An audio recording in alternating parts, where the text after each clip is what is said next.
everyone, my name is Celeste and today we're gonna get into some tofu chicken. So if you would like to see how I made this, then please keep watching. So we're starting off with some extra firm tofu and we're going to just strategically drain it. We're gonna save the packaging for later. Don't throw that away, but we are going to drain out some of this liquid that comes in the package.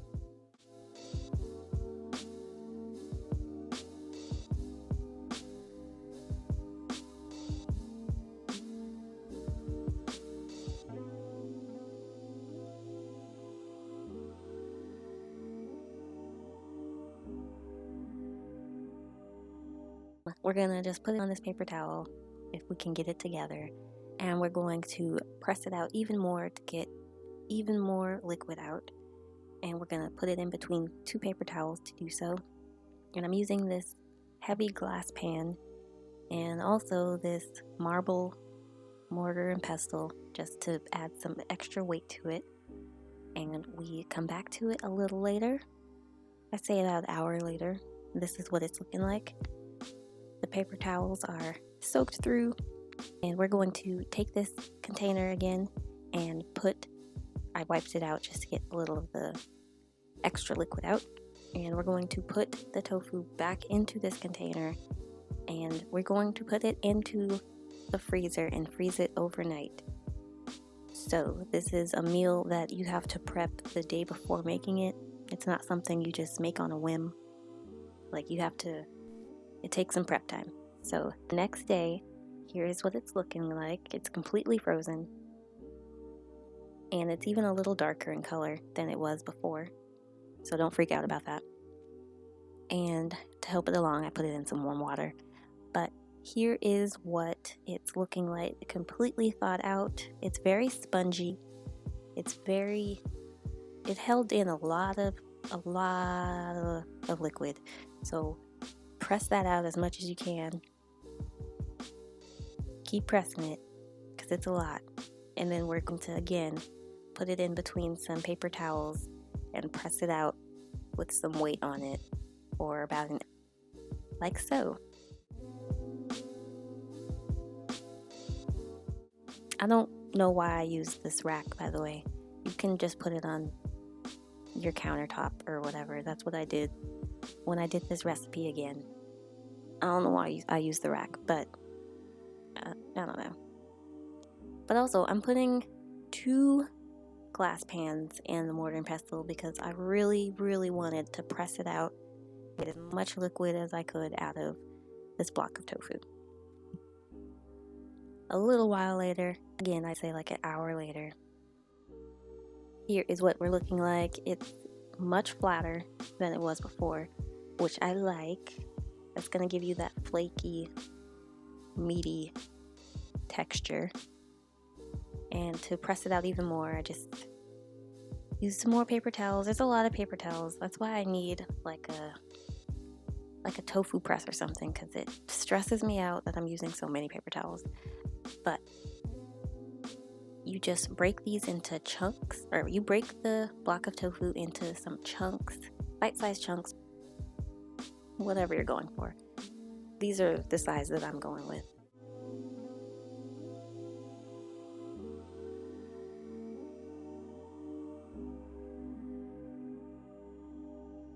And now we're going to season it up. So I'm using a pinch of salt,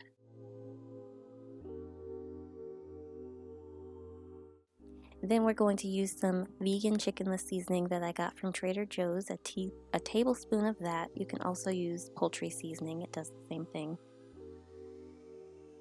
Also, I'm adding in 1 tablespoon of onion powder and a tablespoon of paprika. I like smoked paprika, but I don't have that. And then some black pepper to taste.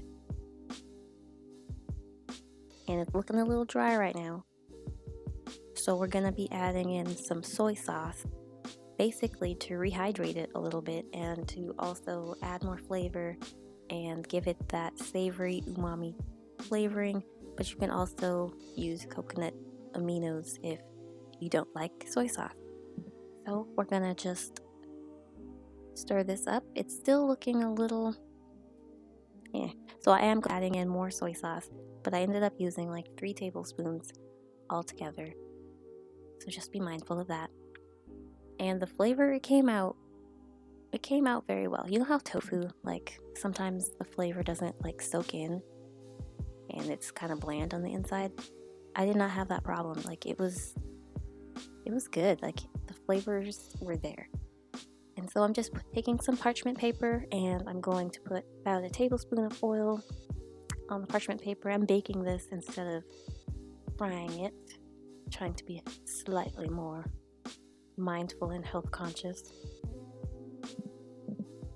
And I was running out of oil, which is probably a good thing because I'm very heavy-handed. And you notice I put it on the pan without breading it. So I'm going to take it off this pan and add 3 tablespoons of cornstarch. I was debating between cornstarch and flour, and I decided to go with cornstarch because that's the recipe. That's what the recipe I was following said. So that's what I'm gonna do. And it came out really well. So it worked. I'm gonna just put in 3 tablespoons of cornstarch. Oh, and more soy sauce because it, again, I added, but it was delicious. And I'm adding in my cornstarch and I'm going to stir that in and get all of the pieces coated. And then we're gonna just put it right back on the pan. I preheated my oven to 400 and you're going to put these in the oven for about 10 to 15 minutes or until they're brown and crispy. And I flipped them halfway through the cooking process so that it got evenly heated and crispy on all sides. Just FYI. And so yeah, we're gonna just put that right back on the pan like so. One of the things I don't like about baking, or even like air fryers, when you bread it and it comes out with that floury stuff just still there. Not my favorite, but we made it work. Flipping it helped. And I don't know why I have shoes on in the house. Don't drag me. Don't drag me. I probably just got done doing something. And we had some roasted potatoes as well. But take them out 10 to 15 minutes later. Here's what they're looking like. Very crispy. Done through. Delicious. Here's a peek on the inside. I feel like if you do this twice, if you freeze it twice, which I've done after this recipe, it gets even flakier and even more, just the texture gets even more meaty. But that's all on that, y'all. I hope you enjoyed. I hope you try this recipe out. If you do, let me know. And let me know also what other recipes I should try. Like, comment, and subscribe, and I'll see you guys on my next video, y'all. Here comes some iPhone footage. Close up. Enjoy it. Anyways, have a good one, guys. Bye.